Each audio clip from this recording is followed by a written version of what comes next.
Hey everybody, Jim Mueller with SEOanswers.com.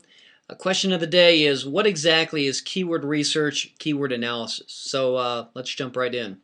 Typically, I'll ask my clients to give me 5 core keywords, and these are words, phrases that best describe the products and services that they sell. Also, what they think their prospective customers are typing into Google looking for products and services that they sell. So once I get those core phrases, then I'll begin to look for all the alternatives, the synonyms, variations, the plural versus the singular, and come up with an exhaustive list, which can become quite extensive. But we want to look at all the choices before we get started. The next thing we want to look at is the search volume. So why is this important? Well, it's important to know the size of the market that you're going after. So if you're going to spend time and money trying to get ranked for these phrases, you need to know how many people are searching for those phrases. So for example, executive coaching gets about 60,500 searches a month. Now executive coach gets about a third of that. So I didn't know that, and I know my client didn't know that before we did the research, so that's why it's important to do this. Another example is certified executive coach. So you look at that and it only gets 210 searches a month. So I definitely didn't know that until we did the research. So it's important to know. The other reason it's important to know is if somebody's looking to hire an SEO company to get them ranked, a lot of times these companies will say, what phrases do you want to get ranked for? And if I'm a certified executive coach, I'll say, hey, I'd love to be ranked on the first page of Google for that phrase. That company will say, okay.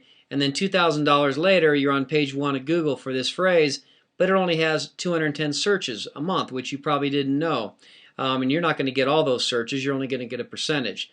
And unbeknownst to you, you probably could have gotten ranked on page 1 of Google with just a few blog posts based on a term like that.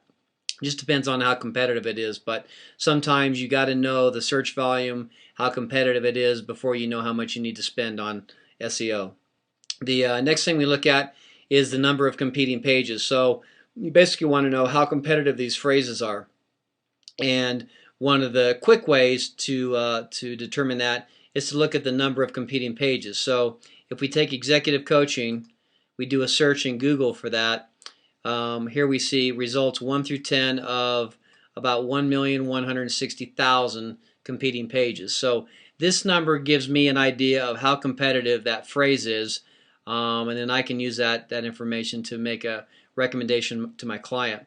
Another way to determine the competitiveness of a phrase is to look at who's ranking on the page 1. So let's go look at the websites, and I'll look at how many backlinks they have, how long has the site been around, what's the page rank, and I'll take all these things into consideration. I'll also look at, the last position, number 10, because if you're going to get on page 1 of Google, you have to at least knock off number 10, right? So we'll look at number 10 and we'll see, what their backlinks are, how long they've been around, what their page rank is. So we'll take that all into consideration and before I make my determination. So once we get the competing pages, then I kind of have a ratio. This is just my deal, where I divide these two numbers and I get a ratio, and the lower the ratio, the better. And basically what it tells me is what's the best balance and what's a good word to go after. Typically, the more search volume, the more competition. Once in a while, you'll find a phrase with a decent amount of search volume, not so much competition. Then this ratio here is going to be low.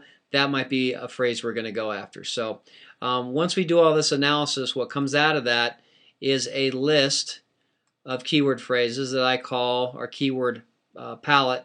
And this is a list of phrases for my clients to choose from when they're writing blog posts, when they're doing their title tags, meta descriptions, writing a press release. They're always going to want to be cognizant of these keyword phrases and work those in to their marketing materials, their website, their content, their blog articles, and so forth. So you can see how important it is to do this analysis up front. And then out of that, we're going to do those title tags, meta descriptions, and that will be for another video blog post later on. But so for right now, that's it on keyword analysis. I hope that helped. Thanks for checking in, and I'll talk to you next time.